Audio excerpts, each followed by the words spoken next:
We do a number of parent information evenings, and we do those for different year groups. And the aim of these very much is to give you as much information as we can in a relatively short period of time, and maybe prompt some questions that you can then follow up at a later date. So I will talk for a little bit, and then we will break up into smaller workshops to give you the opportunity to talk to some of our subject leads. Year 7, so we are now 4 weeks in, and I really want to sort of praise your children. It has been a delightful 4 weeks for us. They've settled in really, really well, and their attitude and their demeanour has been absolutely superb. So thank you very much for being such wonderful parents. I think that's what I need to say at this point. I do use this slide a lot. I use it because I think it's really important just to reinforce really how little time we have with your children. So it's really, really important that we get it as right as we possibly can very early on. And getting it right is about lots of different things. I will talk later on about our extracurricular offer. I will talk about all the broader things that we do. But obviously one of the most important things that we can do for your child is ensure that basically in August of year 11 they look like that. That they are smiling, they are happy, they are contented with the results that they have, and they have all of the choices available to them that they possibly can have. And I think it's really important to think about it as a 5-year programme that gets to that point. It was very interesting doing the year 11 evening where I talked to parents and said, actually, year 11 is 95 school days. It's a really short period of time. And what we have done with our curriculum is make sure that we map it back from year 11 all the way through to year 7. And you will be very aware, you'll have read in the news, you'll have heard reports maybe from other parents and from other students that exams are getting harder. The curriculum that your children are encountering is more and more difficult. So it's incredibly important that the start that we make in the exam is good. If you want to talk a little bit about our results, I think it's important to put it in context and to say that we are doing the best we can. We feel that what we're doing is right, and the advice that we're going to be giving will be helpful. So 79% of students achieved 5 A star to C, including English and Maths. English language, English literature and Maths were in 80s for students. 100% of our students achieved triple science. 36% of students achieved 5 or more A star A grades. And 42% of all GCSE grades were an A or an A star. The 2 bullet points at the bottom may not mean an awful lot. I'm not going to go through it and kind of explain what Progress 8 is. But Progress 8 is about all students making progress, regardless of their starting points. So regardless of whether they've achieved incredibly well at primary school or they haven't achieved very well at primary school, the one thing that we seek to do, and the one thing that we are doing, is making sure that students make exceptional progress. And that's really, really important to us. And it is about that, about realising potential. And to get that right, we have to make sure that the conversations we're having in school are supported by the conversations you're having at home.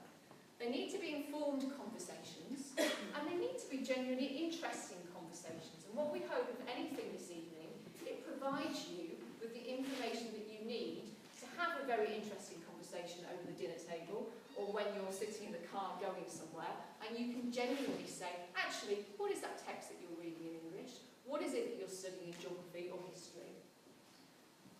You will be aware that we use something called feedback books. In terms of feedback books, they stay in school. I'll explain a little bit more about them. And what we do is, on a half-termly basis, students actually have an assessment in all of their different subjects. Those assessments are really important because essentially what we're doing with those is making sure that they've genuinely learnt what they've been taught over the past half term. And it's really important that students engage with those really, really well, because it is about helping them prepare for the future. Because as I said about exams getting harder, there is a lot of content. Exams are going back to, it's not a philosophical problem, but they're going back to the way they were. Students need to learn lots of quotations, they need to learn lots of vocabulary, lots of equations, all of those kinds of things. And we know that's a skill, and it's a skill that needs to be taught. So we hope that these assessments are really, really helpful. And when students get their iPads, what they will do is they will photograph their assessment, They'll photograph the feedback that they get from their teachers, and that will come home to you, so you will see that as well. And please do look at what gets sent. It's really important to actually, again, have that dialogue, to praise that something's gone really, really well, and if something hasn't, to really explain, well, why not? What was it about that you found difficult, and what can we do to help support to make that better? There are obviously lots of things that you can do at home to support with your child's learning. And preparing for those assessments is actually really, really important. Revision doesn't start in year 11, learning those skills doesn't start then. We're going to be having a study day next week for year 7, 8, 9 and 10, because we want to get students really familiar with how best to learn information. That's really, really important. And we want to set homework which is meaningful. It's really key that you do look at those don't pages, you are aware of what's happening in terms of homework, and you're able to support at home with that. In terms of that support, it's really interesting to think about how children do learn best. And in terms of preparing for assessments or actually learning information well, you may feel very reassured when somebody treks up upstairs and they say they've read this and read over it again. Unfortunately, what we do know is that actually you tend to remember about 10% of what you read. And it doesn't matter how good it is, the thing that you're reading, that tends to be the case.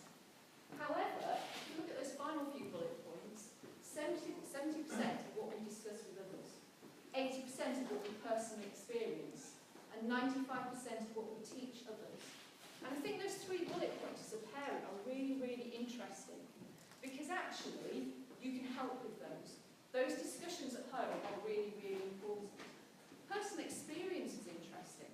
If something's being studied in the curriculum, it's really helpful to do visits or go to the library or look on the internet about those particular things. And 95% of what we teach others. Again, really interesting to actually have your child teach you what they are learning. It's fascinating how maths has changed, I've found as a parent, and being taught the different ways of doing things. And that's a really valuable thing, because actually, in that process of teaching, you're developing your child's understanding. I've already referred to our website. It's constantly being updated. We are trying to refine it all the time, but there are curriculum pages, and I would urge you to look at the curriculum pages. They give you an outline of what students are studying. Not everything in detail, but it gives you topics, it gives you information about when those topics are being studied, and again, it's a great way to help and support. We also have on there a revision page, a page which is predominantly for Key Stage 4, but also really helpful to look at, because it talks again about how best to learn information. You obviously will be receiving the iPads, I think it's after half term. We do a lot of work with both parents and with students about digital lifestyle, about getting that absolutely right, so students don't feel they have to stare at a screen constantly. But please do use it as a learning device, that's the whole point. You know, students can actually look at videos from the Modern Foreign Languages department to help them with their learning and their pronunciation, and they can look at resources that they've made during their lessons. And that's, again, another great way of really engaging and finding out what's happening. And that's the app that you will be able to use for the feedback.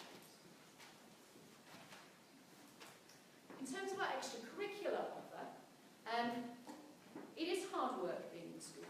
It's really hard work for students, actually, and I think it's getting harder. And I don't use that message to depress people. I think it's really important that we're honest about it. But it's also important that we engage with everything that's happening in school. I don't know if you've had a chance to look on the website, but there is a massive extracurricular offer. Things that are happening at lunchtime, things that are happening after school. Teachers give up their time quite freely because they enjoy these things and they want to share them with students. So please do look at that offer with your child. It's really important to get involved. And also, I would urge one more thing. One of the key things that we know makes a massive difference to children is reading. It makes a huge difference. And what can happen is that once primary school stops, once that reading record coming home stops, once that reader coming home stops, sometimes reading can stop.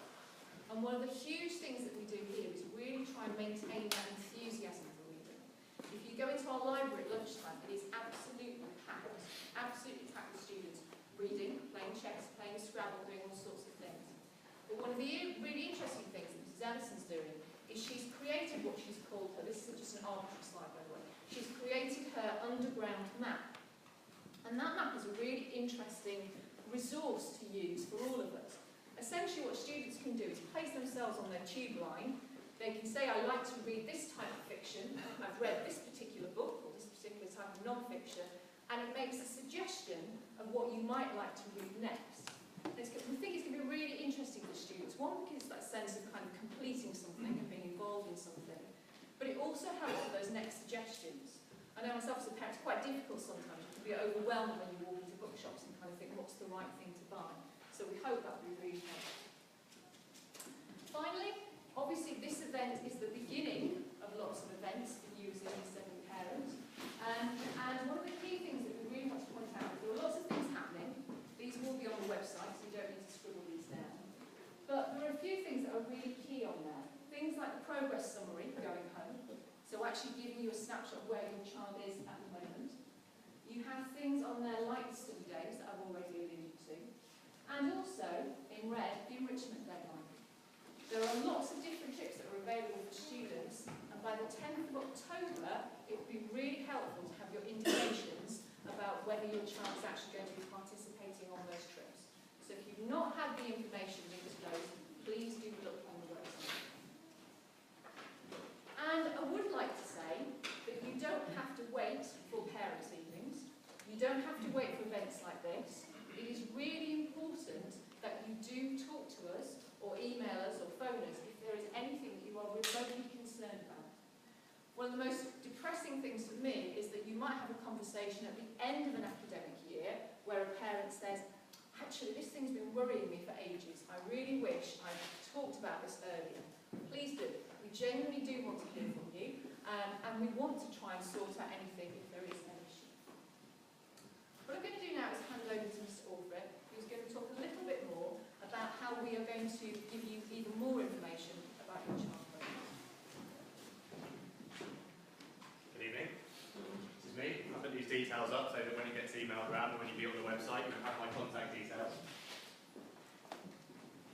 Those conversations in the last week of term, they genuinely are. You think, if I just knew that earlier in the year, we could have made a real difference. One of the ways that we hope we can help you do that is by sharing as much of the information that we have with you.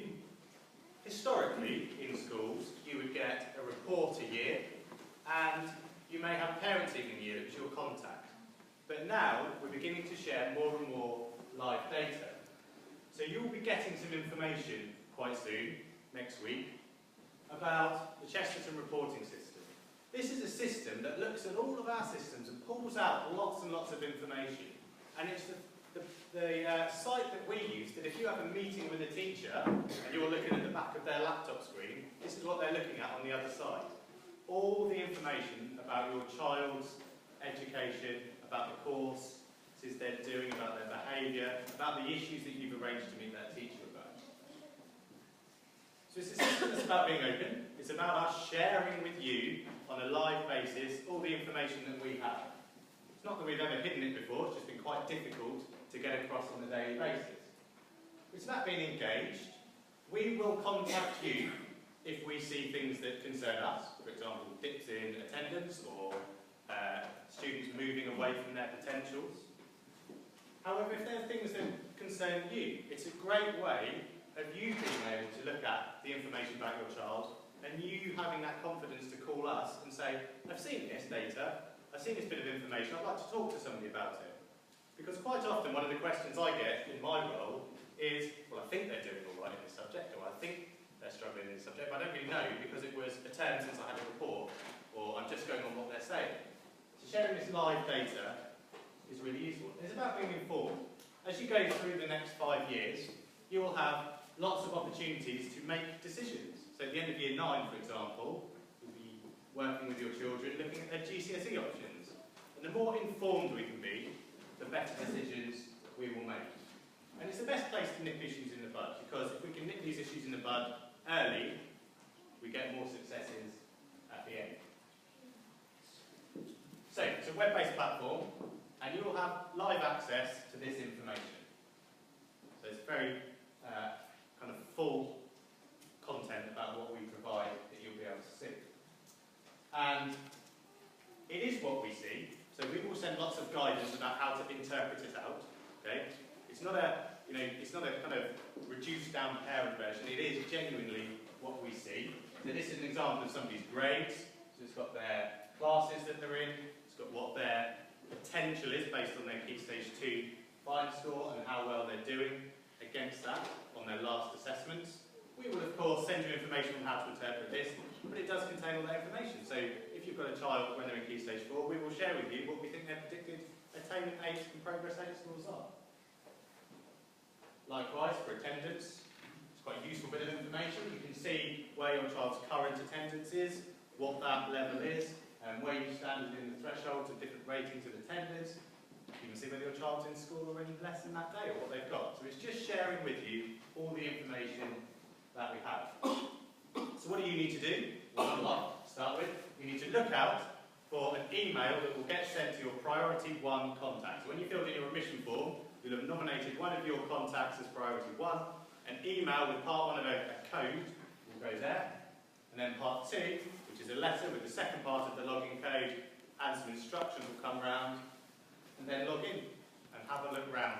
And do contact us if you have any questions about what you see. I'll be here in addition to the workshops tonight. So if you have any questions at the end of the workshop sessions about the CRS, about the curriculum or the courses or the settings or anything in general in these last 4 weeks that you're unsure about, do come and find me. But otherwise now we're going to launch into our workshops. So we're going to divide you into different rooms. You will stay in the same space and a faculty member from the